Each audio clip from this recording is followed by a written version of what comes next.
Hello friends. तो फिर अभी हम यहाँ पे बात करते हैं, जैसा कि हमने आपसे कहा था कि हम एक अपडेटेड वीडियो डालेंगे पार्ट 6 को अगेन, क्योंकि लास्ट वाली video was not quite clear. So I thought that most of you will not be able to see the notes which I have written in the video, so I have decided to upload it again. Here is the part 6 of the plant kingdom. So earlier you were already knowing that we were discussing about the bryophytes. We already discussed about the thallophytes, and under the thallophytes we categorized the algae, and we further divided the algae into chlorophyceae, rhodophyceae and rheophyceae. Now we are moving towards the bryophytes. As you can clearly see here, the bryophytes are mainly categorized into two categories: liverworts and mosses. Mosses, M-O-S-S-E-S. Liverworts example, classical example of the liverworts are the Riccia and the Merchantia, whereas in the mosses, the example which usually come under the mosses are the Funaria, Polytrichum, Sphagnum, Sphagnum,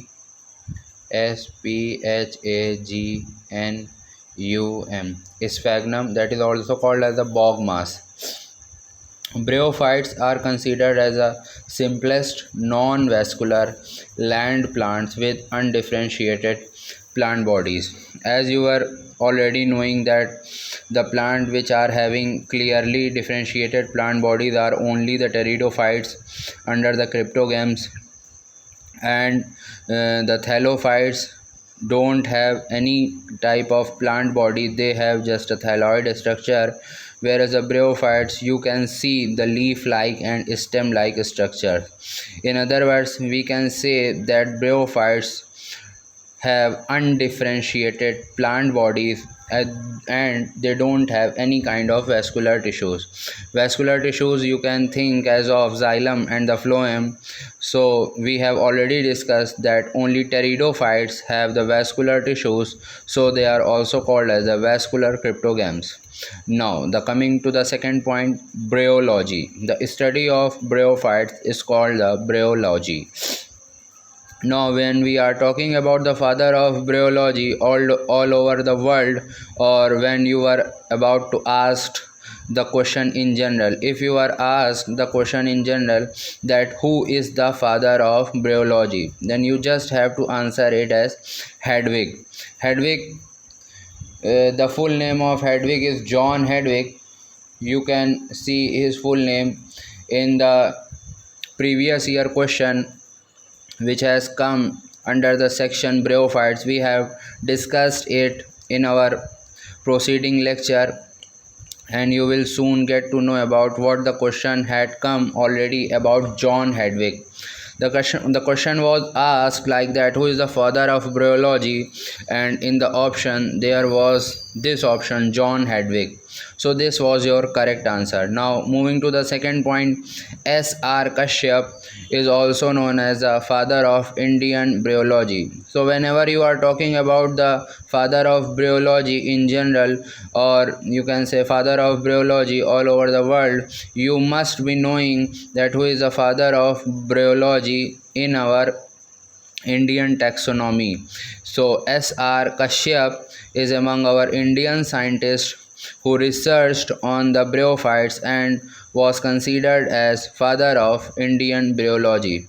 Now, the coming to the characteristic point of the bryophytes. Bryophytes are also known as the amphibians of the plant kingdom. As you already know, amphibians are the organisms or the living bodies which can live in both plant and the water.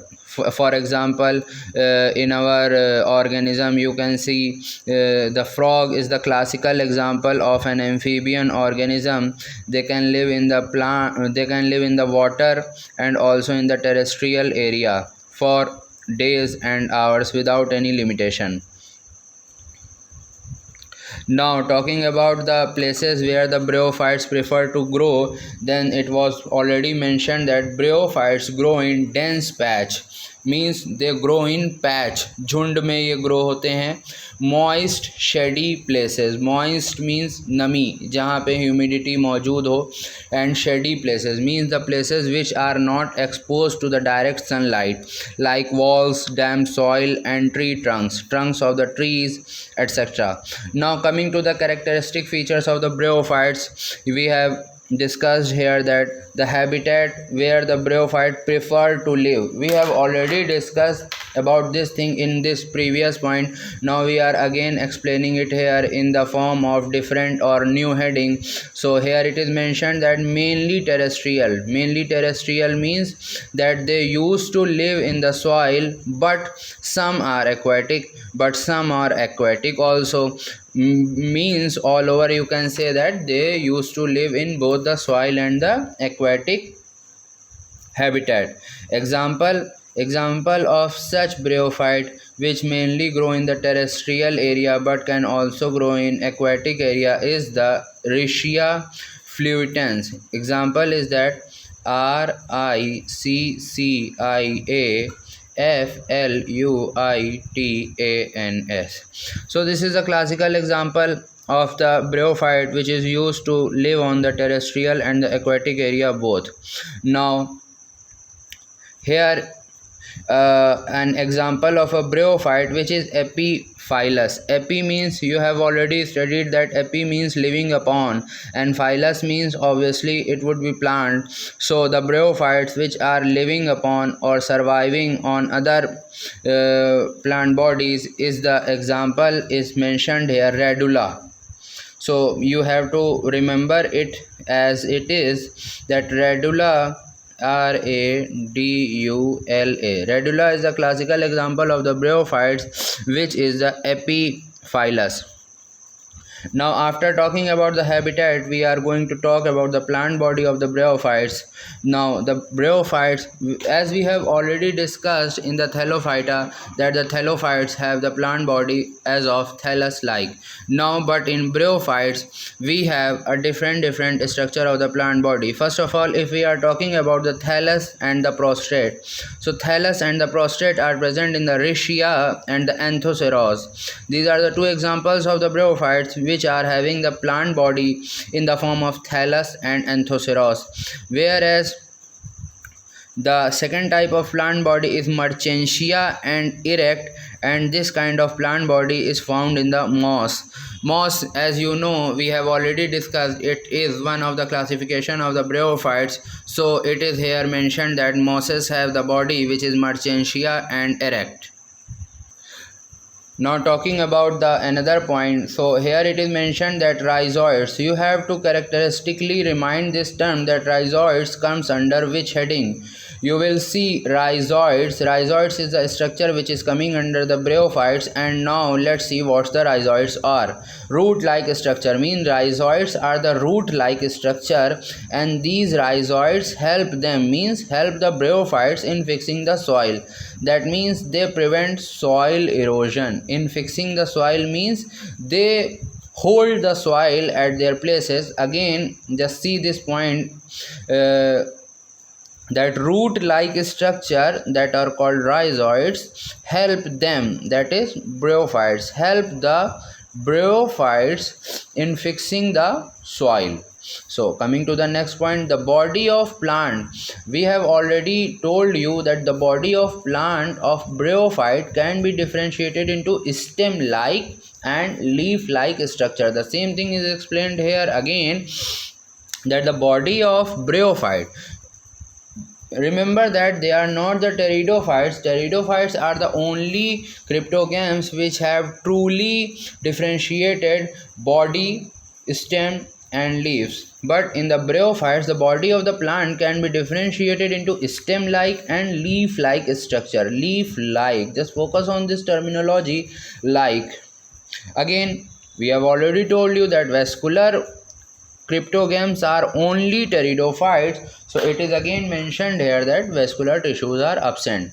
Next point, Vegetative reproduction in bryophytes mainly takes place by fragmentation and budding. These things you have to learn as it is. There is nothing to explain in this. And asexual reproduction is by the gamete production. This thing is the new here, and you have to remember it accordingly. Many of the questions in the previous year have already been asked upon this topic. The word terminology gamete. So first you have to make in your mind that asexual reproduction in bryophytes occur by gamete. Now what are the gamete? They are the asexual buds in liverworts.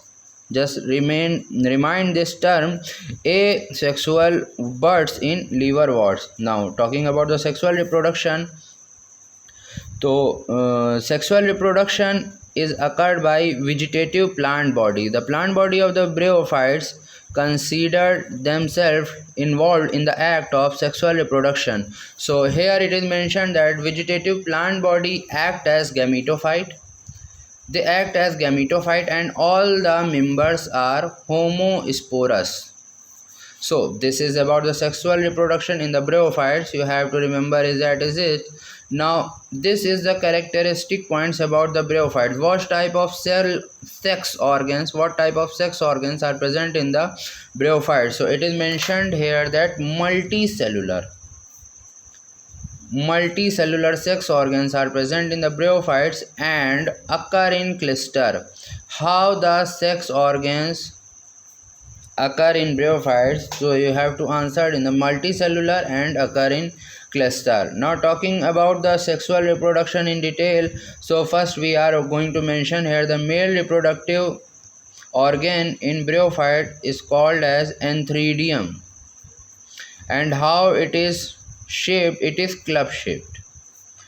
The name of the male reproductive organ in bryophytes is antheridium and it is club shaped and it has biflagellate antherozoids, means that they are motile. In the very starting of the discussion you have already told about that anything, any organism, any living organism, any unicellular or multicellular organism, if it possesses the flagella then it is motile.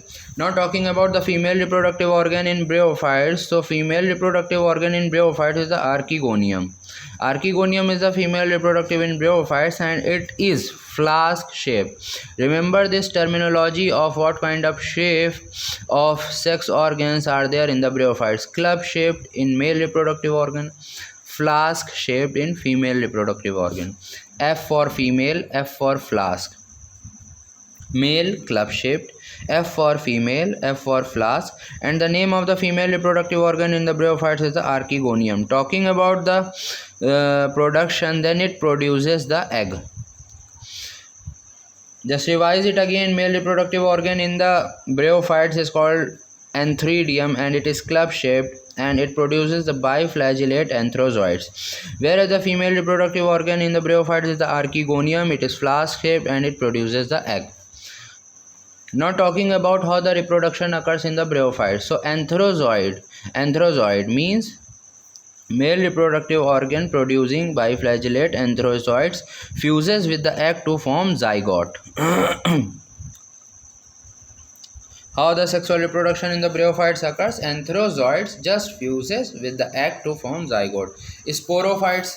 So let's see, this is the question where examiners focuses on, because it is a quite different type of thing. You will get to know here about the sporophytes, gametophytes, and you will get to know about their living nature, that how they are living or independent or dependent. So first of all, talking about the sporophyte are not the free living. They are not free living. They depends on photosynthetic gametophyte for their nutrition. You just have to remember these terminologies, that in which topic or in which heading of the plant kingdom these two terminologies used to come. Sporophyte, independent, gametophyte, sporophyte, dependent, gametophyte, independent, sporophyte dependent on the gametophyte, sporophyte parasitic on the gametophyte.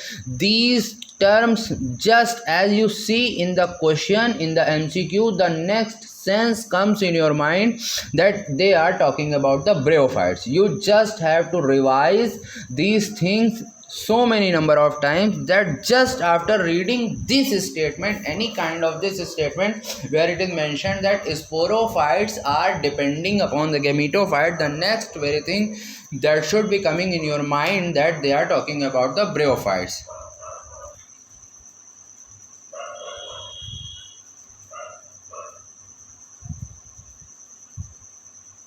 So explaining here in more detail gametophyte, we have already told that sporophyte are not the free living and they depend upon the gametophyte for their photosynthetic nutrition. So again it is mentioning this thing in the second way that gametophyte are the dominant photosynthetic free living and dominant photosynthetic, and sporophytes are not dominant and they depend upon the gametophyte. Again it is said in this different way. You can see just that in my lecture I am explaining the same points in different ways. It is just to make you remember the things while you are studying it only. You just don't need to learn it again and just sit for hours and hours and have to cram it. I am just trying to make you study in the way that while during the studying during the first time you just learn it. So and also there is a motive that to tell you that in how many ways a question can be asked in the exam from the same topic. Every year many of the question, almost 70% question are from the same repeated topics. You must have already listened from your seniors and many of the teachers that in nowadays NEET मतलब आजकल का NEET का syllabus इतना advance हो गया है कि NEET में अब कोई भी प्रीवियस ईयर रिपीट क्वेश्चंस नहीं आते हैं. तो यहाँ पे मैं क्वेश्चंस की बात नहीं कर रहा हूँ, लेकिन मैं आपको ये बताना चाहूँगा कि नीट में 70% जो क्वेश्चंस आते हैं वो उन्हीं टॉपिक से आते हैं जिन टॉपिक से पिछले 15 सालों से क्वेश्चन पूछे जा चुके हैं. तो अब जाहिर सी बात है एग्जैक्ट क्वेश्चन तो वो नहीं छापेंगे, आप नर्सरी केजी के तो स्टूडेंट नहीं है, आपको तमीज़ होनी चाहिए कि किस टॉपिक से कैसे कैसे घुमा के क्वेश्चन आ सकता है. So I am just making that thing easy for you that you must learn and you must know that in how many ways a question can be asked from the same topic. So again coming back to the our discussion, we are talking about sporophyte is the short living and highly depends upon the gametophyte. The next point, for fertilization water is necessary. In the very beginning we have been told that bryophytes are the amphibians of the plant kingdom. That means that they do require both water and the soil for their living. So here it is mentioned that for what purpose water is required. The water is required for the reproduction and fertilization. So talking about some more miscellaneous points about the bryophytes, term bryophyta was coined by Brown. This was a scientist naming Braun who coined the term bryophyta. So term bryophyta was coined by the Brown. Again we are explaining the same point which we have already discussed earlier, that bryophytes are also called as the amphibians of the plant kingdom or terrestrial amphibians, because these plants can live in soil but are dependent on water for reproduction. So earlier we have discussed that for what purpose. Earlier we have discussed that bryophytes require water and soil both for their living, but here we can see in detail that for what purpose bryophytes require water and for what purpose they require the soil. They can live in the soil, they can live in the terrestrial area very freely, but they are dependent upon the water for the fertilization. So for their reproduction, for the progression of their progeny, bryophytes require the water. Now coming to the second point, they usually occur in damp, humid and shaded areas. So this was a point already discussed when we were talking about the habitat of the bryophytes. We discussed that bryophytes used to grow in the damp means अंधेरे वाले, and humid means जहाँ पे नमी है, and shaded areas means जहाँ पे direct sunlight का exposure नहीं होता है. अगला पॉइंट देखते हैं, bryophytes plays an important role in plant succession on bare rocks and soil.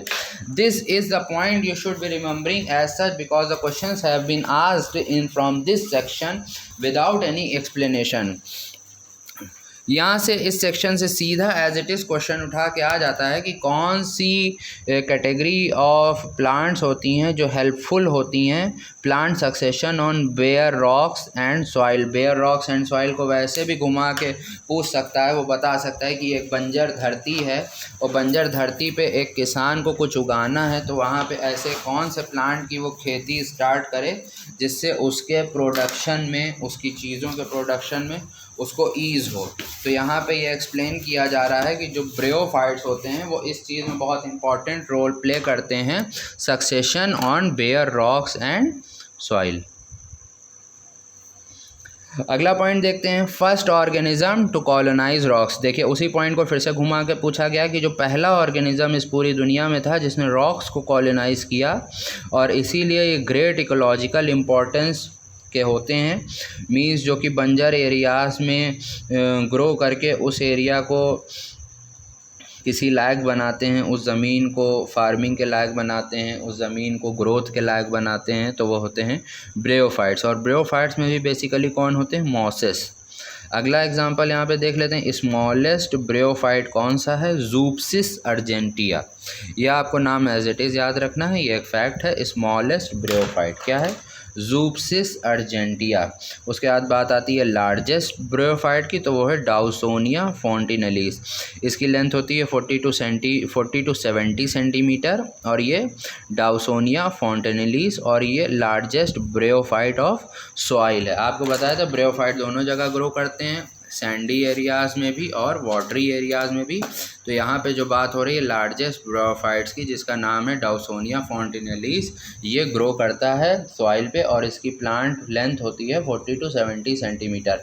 आगे बात कर लेते हैं प्लांट बॉडी ऑफ ब्रियोफाइट की। पहले भी आपको बताया जा चुका है कि ये थैलस लाइक होती है और ये अटैच्ड होती है सबस्ट्रेटम, मतलब जो इसका होल्डिंग पॉइंट है, जो इसको आप कह सकते हैं तना, जिसको कह सकते हैं स्टेम, या ये जिस चीज़ के ऊपर ग्रो करता है, जिस एरिया, जिस ज़मीन, जिस रॉक के ऊपर ग्रो करता है, तो ये उसको अपने सबस्ट्रेटम से, उसको सबस्ट्रेटम कहते हैं। और ये उस पर किससे अटैच होता है, राइजोइड्स। आपको शुरू में बताया था राइजोइड्स एक होता है इस रूट लाइक स्ट्रक्चर होता है जो कि प्रिवेंट करता है सॉइल होल्डिंग या फिर सॉइल इरोजन को प्रिवेंट करता है और सॉइल होल्डिंग में हेल्पफुल होता है। तो राइजोइड्स क्या हो सकते हैं, या तो राइजोइड्स यूनिसेलुलर हो सकते हैं या तो राइजोइड्स मल्टी सेलुलर हो सकते हैं, मतलब राइजोइड्स दोनों ही तरह के हो सकते हैं। आगे बात करते हैं ब्रियोफाइट्स की, तो उसी पिछले पॉइंट को फिर से रिपीट किया गया है in a different way, that bryophytes lack true root stems and leaves. अगले पॉइंट की बात करते हैं, तो main plant body of bryophyte की क्या होती है, हैप्लॉइड होती है। कैसी प्लांट बॉडी होती है, थैलस लाइक। तो इनकी प्लांट बॉडी, जो मेन प्लांट बॉडी होती है ब्रियोफाइट की, वो हैप्लॉइड होती है। आगे ये प्रोड्यूस क्या करते हैं, ये गैमीट्स प्रोड्यूस करते हैं और इसलिए ये गैमीटोफाइट कहलाते हैं। या फिर आप कह सकते हैं कि dominant phase of bryophytes is free living thalloid gametophyte. ये याद करिए, आपको बहुत बार बताया जा चुका है कि जो गैमीटोफाइट होता है सेक्सुअल रिप्रोडक्शन में यूज़ होता है, और ये क्या होता है, ये गैमीटोफाइट एक होता है स्पोरोफाइट। तो जो गैमीटोफाइट होता है वो फ्री लिविंग होता है और वो लार्ज होता है। तो यहाँ पे क्या बताया जा रहा है, डोमिनेंट होता है, dominant phase of bryophytes is free living thalloid gametophyte which does not possess vascular tissues. मतलब वैस्कुलर टिश्यूज़ तो इसमें होते ही नहीं है, ये चीज़ तो आपको बहुत शुरू में बताई जा चुकी है, that vascular tissues are only present in the pteridophytes. Again talking about the sex organs in bryophytes, तो ब्रियोफाइट के अंदर जो सेक्स ऑर्गन होते हैं वो कैसे होते हैं, मल्टी सेलुलर। इससे पहले भी आपको बताया जा चुका है that multi cellular sex organs are found in the bryophytes. आगे पिछले वाले पॉइंट को फिर से यहाँ पे रिपीट किया जा रहा है। मेल सेक्स ऑर्गन को क्या कहते हैं, एंथ्रीडियम, और ये क्या प्रोड्यूस करता है, बाईफ्लैजिलेट एंथ्रोजॉइड्स, जो कि मोटाइल होते हैं। मोटाइल क्यों होते हैं, क्योंकि ये बाईफ्लैजिलेट होते हैं। फीमेल सेक्स ऑर्गन क्या होता है, फीमेल सेक्स ऑर्गन होता है आर्किगोनियम, और ये क्या प्रोड्यूस करता है, एग। फीमेल सेक्स ऑर्गन कैसा शेप में होता है, flask shape. Male sex organ कैसा शेप में था, क्लब शेप। ठीक है, फीमेल सेक्स ऑर्गन कैसा है, फ्लास्क शेप, और इसमें क्या होते हैं 5 to 6 रोड ट्यूबुलर नेक, एक रो में होती हैं ट्यूबुलर नेक जो कि प्रोड्यूस करती हैं सिंगल एग। ये क्वेश्चन आ चुका है एमसीक्यू में, डायरेक्ट इस स्टेटमेंट को एज इट इज़ बनाया गया है।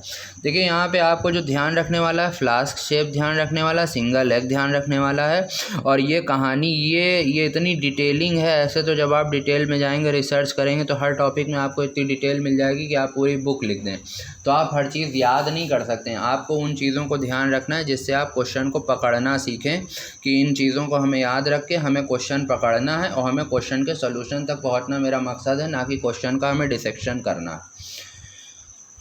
तो यहाँ पे आपका मकसद है क्वेश्चन पकड़ना किस टॉपिक से आया है और क्वेश्चन का आंसर निकालना। आंसर कैसे निकलेगा, जैसे ही आप फ्लास्क शेप देखेंगे और फीमेल रिप्रोडक्टिव ऑर्गन का नाम सुनेंगे तो female reproductive organ flask shape किस में होता है, ब्रेयोफाइट में होता है। ये क्या प्रोड्यूस करता है, 5 से 6 रो ट्यूबुलर नेक सेल्स प्रोड्यूस करता है। और क्या वो प्रोड्यूस करते हैं, वो एक सिंगल एग यानी 1 एग प्रोड्यूस करते हैं। आगे बात करते हैं एंथेरोजॉइड्स। जैसा कि आप जानते हैं मेल सेक्स ऑर्गन इन ब्रेयोफाइट्स होते हैं। ये कहाँ रिलीज़ हो जाते हैं, ये वाटर में रिलीज़ हो जाते हैं। आपको पहले ही बताया जा चुका है that water is necessary for the fertilisation in the bryophytes. तो यहाँ पे again explaining the same thing in a different way that antherozoids are released in water where they come in contact with the archegonium and fuses to form zygote. अब उसके बाद बात करते हैं sporophyte की। स्पोरोफाइट को फिर से यहाँ पे घुमा के पूछा गया है, क्या कह रहे हैं, sporophyte is not free living, मतलब स्पोरोफाइट फ्री लिविंग नहीं होता है। आपको ऑलरेडी पहले से ये बात पता है। लेकिन ये किससे अटैच्ड होते हैं, ये फोटोसिंथेटिक गैमीटोफाइट से अटैच्ड होते हैं। मीन्स ये फोटोसिंथेटिक गैमीटोफाइट पे डिपेंडेंट होते हैं। और गैमीटोफाइट क्या होता है, ये एक independent free living thalloid structure होता है and drive nourishment from it. लेकिन स्पोरोफाइट क्या होते हैं, इन्हीं गैमीटोफाइट से अपना नरिशमेंट लेते हैं क्योंकि ये गैमीटोफाइट पे डिपेंडेंट होते हैं। Sporophyte is not free living structure, ध्यान रखिएगा। और ये अटैच होते हैं फोटोसिंथेटिक गैमीटोफाइट से और ये इसी से अपना न्यूट्रिशन लेते हैं। आगे बात कर लेते हैं, उसी पॉइंट को फिर से घुमा के पूछ लिया गया है that sporophyte is never independent. Sporophyte क्या होते हैं, never independent but is parasite. Parasite मतलब जो अगले के ऊपर निवास करता हो, किसी और के ऊपर डिपेंड हो, जैसे कि जूं हमारी ह्यूमन बॉडी के ऊपर डिपेंडेंट होती हैं या फिर एक पैरासाइट होती हैं। पैरासाइट ओवर द गैमीटोफाइट इन ब्रेयोफाइट्स। अब उसके बाद क्लासिफिकेशन की अगर बात करें ब्रेयोफाइट्स की, तो ब्रेयोफाइट्स को 3 क्लासेस में क्लासीफाई किया गया है, जिसमें मेजरली 2 हैं। एक होता है लीवरवॉर्ट्स। लीवरवॉर्ट्स को आप ये भी कह सकते हैं हेपेटिकोप्सिडा। हेपेटिकोप्सिडा की स्पेलिंग क्या है, HEPA, hepatic, HEPATA, hepatic opsida, OPSIDA, हिपैटिकोप्सिडा। और ये क्या होते हैं, कम्प्लीटली पैरासिटिक होते हैं। ये वो ब्रेयोफाइट होते हैं जो कि कम्प्लीटली पैरासिटिक होते हैं, जिसमें टोटल स्पोरोफाइट जो है टोटल न्यूट्रिशन गैमीटोफाइट से ऑब्टेन कर रहा है। उसके बाद आते हैं मॉसेस। मॉसेस को कहते हैं ब्रेयोप्सिडा, BRYOPSIDA, ब्रेयोप्सिडा। मॉसेस को कहते हैं ब्रेयोप्सिडा और ये पार्शियली पैरासिटिक होते हैं। मींस इसका जो स्पोरोफाइट होता है वो अपना आधा न्यूट्रिशन तो गैमीटोफाइट से ऑब्टेन कर रहा होता है, लेकिन आधा वो अपना फोटोसिंथेसिस से जनरेट कर रहा होता है। एक थर्ड काइंड ऑफ स्पोरोफाइट की बात होती है यहाँ पे, एक थर्ड काइंड ऑफ ब्रेयोफाइट की बात होती है। Although it is not that much important but if we are talking about the classification of the bryophyte, let's discuss this also. So they are called as a hornworts, HORN, horn. और ये warts, जैसे कि liver warts में warts होता है वैसे ही warts. और इनको क्या कहते हैं, एंथोसेरोटॉप्सिडा, एंथोसेरोटॉप्सिडा। ठीक हो गया। तो ये तो 3 क्लासिफिकेशन होगा, लीवर वॉर्ट्स जिनको कह सकते हैं हिपैटिकोप्सिडा। उसके बाद आते हैं मॉसेस जो कि होते हैं ब्रेयोप्सिडा और ये होते हैं पार्शियली पैरासिटिक। उसके बाद आते हैं हॉर्न वॉर्ट्स और ये होते हैं एंथोसेरोटॉप्सिडा। अब इसके बाद बात करते हैं ब्रेयोफाइट्स के ही कुछ एक्स्ट्रा पॉइंट्स की जो कि प्रीवियस ईयर में पूछे जा चुके हैं। इसके बाद हम उसके बाद ब्रेयोफाइट्स के क्लासिफिकेशन की बात करेंगे। पहले बात कर लेते हैं उन एक्स्ट्रा पॉइंट्स की जो कि प्रीवियस ईयर में ब्रेयोफाइट से रिलेटेड क्वेश्चन आ चुके हैं। बहुत ही तेज़ी से इसको कवर करेंगे। यहाँ पे देखेंगे कि plant group that produces spores and embryo. Spores and embryo तो प्रोड्यूस करते हैं, लेकिन क्या लैक करते हैं, वैस्कुलर टिश्यूज़ भी लैक करते हैं और सीड्स भी लैक करते हैं। वो क्या होते हैं, ब्रेयोफाइट्स। अगला पॉइंट देखते हैं, ब्रेयोफाइट्स को क्या कहते हैं, एम्फीबियंस। क्यों एम्फीबियंस कहते हैं, because they require a layer of water for carrying out sexual reproduction. Means they require a layer of water for carrying out the fertilisation. अगला पॉइंट होता है ब्रेयोफाइट्स आर नॉन वेस्कुलर। वही points को बार बार घुमा के पूछा जा रहा है। मीन्स नॉन वेस्कुलर मतलब क्या होता है कि इसके अंदर जाइलम एंड फ्लोएम नहीं होता है। अब उसके बाद अगला पॉइंट है गैमीटोफिटिक जनरेशन। जो ब्रेयोफाइट में गैमीटोफिटिक जनरेशन होती है वो कैसी होती है, डोमिनेंट होती है। स्पोरोफाइट कैसा होता है ब्रेयोफाइट में, वो डिपेंड होता है। Sporophyte dependent on gametophyte occurs in bryophytes. Sporophyte जो होता है वो ब्रेयोफाइट्स में गैमेटोफाइट पे डिपेंडेंट रहता है। फिर से उसी पॉइंट को घुमा के पूछा जा रहा है, ब्रेयोफाइट्स के अंदर क्या होते हैं, डोमिनेंट गैमेटोफाइट होते हैं और पैरासिटिक स्पोरोफाइट होते हैं। उसके बाद ब्रेयोफाइट से रिलेटेड अगला क्वेश्चन कि bryophytes comprises dominant phase of gametophyte and produces spores. इस पॉइंट को इतनी बार पूछा गया है, स्पोरोफाइट गैमेटोफाइट डोमिनेंट, इस पॉइंट को आप अल्ट्रा अल्ट्रा अल्ट्रा इंपॉर्टेंट लगा के ले लिए कि इस सेक्शन से तो क्वेश्चन आना ही आना है। Sporophyte dependent on gametophyte occurs in bryophyte. इस सेक्शन को किसी न किसी तरह घुमा के पूछा जाना है, 50 बार पूछा जा चुका है और ये फिर से नीट में आने की बहुत ही बुरी तरह संभावना है। अगला पॉइंट यहाँ पे अगर हम ब्रेयोफाइट की बात करते हैं तो multi cellular sex organs present होते हैं ब्रेयोफाइट में, आपको ऑलरेडी बताया जा चुका है। यहाँ पे एक और उसके साथ पॉइंट चिपका दिया गया है कि मल्टी सेलुलर जैकेटेड, मतलब कैसा होता है, जैकेट में होता है। मल्टी सेलुलर तो होता ही है, इस पॉइंट को आपको ऑलरेडी 3 बार एक्सप्लेन किया जा चुका है, लेकिन जैकेट में भी होता है। तो multi cellular jacketed female sex organ किसके अंदर होता है, ब्रेयोफाइट के अंदर। और फीमेल सेक्स ऑर्गन को कहते क्या है ब्रेयोफाइट में, आपको ऑलरेडी बताया जा चुका है, कहते हैं आर्कीगोनियम। बस यहाँ पे जो एक्स्ट्रा पॉइंट चिपकाया गया है वो ये चिपकाया गया कि ये तो मल्टी सेलुलर होता है, ये हम आपको पहले ही बता चुके हैं, लेकिन यहाँ पे जो एक्स्ट्रा पॉइंट चिपकाया गया वो ये चिपकाया गया कि ये जैकेट में होता है। तो multi cellular jacketed female sex organ of bryophytes is archegonium. आगे बात कर लेते हैं, ancestor of land plants oblique bryophytes were green algae. ये एक नया पॉइंट है, एकदम आपको एज इट इज़ याद रखना है। यहाँ पे एग्जामिनर ये बताना चाह रहा है कि जो लैंड प्लांट या जो ब्रेयोफाइट होते हैं इनके जो पूर्वज थे वो एल्गी थे। अभी हम आगे आपको बताएंगे कि एग्जामिनर ने कैसे कह दिया कि भाई यही थे, एल्गी ही इनके पूर्वज थे, कोई और इनके पूर्वज काहे नहीं थे, एल्गी ही थे। कोई जोक मक्खी मच्छर क्यों नहीं था, एल्गी ही इनके पूर्वज क्यों कहे गए, क्योंकि फर्स्ट लैंड इनहेबिटिंग प्लांट कौन थे, ब्रेयोफाइट्स। ब्रेयोफाइट्स पहले ऐसे प्लांट थे जो कि लैंड पे रहना शुरू हुए, इनसे पहले लैंड पे कोई प्लांट नहीं उगता था। जो सबसे पहले जिसने लैंड पे आके अपना घर लिया, प्लाट लिया, ज़मीन ली, घर बनवाया, वो थे ब्रेयोफाइट। अब ब्रेयोफाइट को हम क्यों कहते हैं कि ब्रेयोफाइट एल्गी से डिराइव हुए, हम ब्रेयोफाइट को एल्गी के अंदर है क्यों नहीं क्लासीफाई कर देते हैं। भाई हम इतना बता रहे हैं कि ब्रेयोफाइट जो है, एल्गी जो है ब्रेयोफाइट के पूर्वज थे, तो हम बता दें कि ब्रेयोफाइट ही एल्गी थे, दोनों में डिफरेंस ही ना बताएं। तो ये क्या कर रहा है कि डिफरेंस दोनों में क्या है, जिससे हम ये बता रहे हैं कि एल्गी पूर्वज थे और ब्रेयोफाइट आज के हैं, मतलब एल्गी और ब्रेयोफाइट एक नहीं था।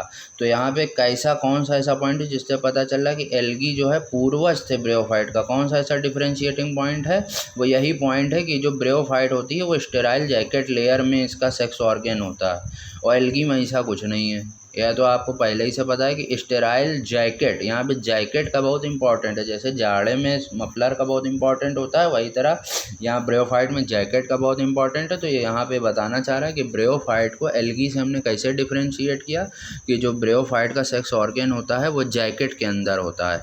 आगे फिर हम बताना चाह रहे हैं कि अब ब्रेयोफाइट को एल्गी से कैसे डिफ्रेंशिएट किया, क्योंकि इनके पास आर्कीगोनियम होता है, मन का मतलब इनका जो सेक्स ऑर्गन होता है फीमेल सेक्स ऑर्गन वो आर्कीगोनियम होता है, और वो कैसा होता है, मल्टी सेलुलर होता है, और कैसा होता है, जैकेटेड होता है। घुमा घुमा के वही बात को हर तरफ से पूछ रहे हैं, आपको आता होगा कायदे से तो हर तरीके से आप आंसर दे लोगे। उसके बाद अगला पॉइंट पूछा जा रहा है कि ब्रेयोफाइट, ये तो पॉइंट हो गया कि ब्रेयोफाइट को एल्गी से डिफरेंशिएट कैसे किया गया। अब बात हो रही कि ब्रेयोफाइट को एल्गी से हम मिलाएंगे कैसे, मतलब हम कैसे कह देंगे कि एल्गी ही थे जो ब्रेयोफाइट के पूर्वज थे। तो उसमें क्या ऐसा पॉइंट है, तो ब्रेयोफाइट रिजेंबल एल्गी इन थैलस लाइक प्लांट बॉडी। आपको पहले ही बताया जा चुका है कि एल्गी में जो प्लांट बॉडी होती है वो थैलस होती है, और फिर ब्रेयोफाइट में जो प्लांट बॉडी होती है वो कैसी होती है, थैलस लाइक होती है। ना एल्गी में वैस्कुलर टिश्यूज़ होते हैं, ना ब्रेयोफाइट में वैस्कुलर टिश्यू होते हैं। और एल्गी भी अपना न्यूट्रिशन ऑटोट्रॉफिक न्यूट्रिशन से बनाता है, मतलब खुद ही अपना खाना तैयार कर लेता है, और ब्रेयोफाइट भी यही करते हैं। तो इन पॉइंट से साबित होता है कि जो ब्रेयोफाइट हैं वो एल्गी के पूर्वज, एल्गी जो है वो ब्रेयोफाइट के पूर्वज हैं, या फिर हम ऐसे कहें कि ब्रेयोफाइट का जो पूर्वज है वो है एल्गी।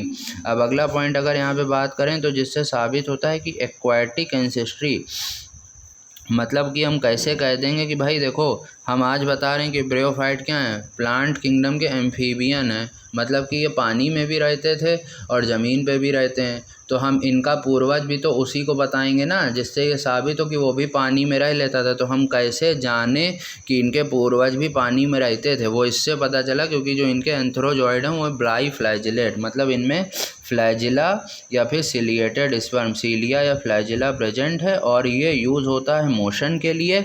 और ज़मीन पे तो इससे आदमी चलेगा नहीं, जो फ्लैजिला और सीलिया, इससे आदमी का जो मूवमेंट होगा वो वाटर के अंदर ही होगा। इससे ये साबित होता है कि जो इनका पूर्वज था वो एक्वेटिक था। बाई फ्लैजिला ज़मीन पे तो आदमी हाथ पैर से चलता है, बाई फ्लैजिला, फ्लैजिला और सीलिया से आदमी ज़मीन के ऊपर तो चलेगा नहीं। ये वाटर में मूवमेंट के लिए हेल्पफुल होते हैं। इससे हम साबित कर लेते हैं कि इसकी जो एंसेस्ट्री थी वो थी क्या थी, एक्वेटिक। अब आगे वही पुराने पॉइंट को घिस के फिर से यहाँ पे डिफाइन कर दिया गया कि तो ब्रांच राइजॉइड, यहाँ राइजॉइड के साथ क्या चिपका दिया गया, ब्रांच।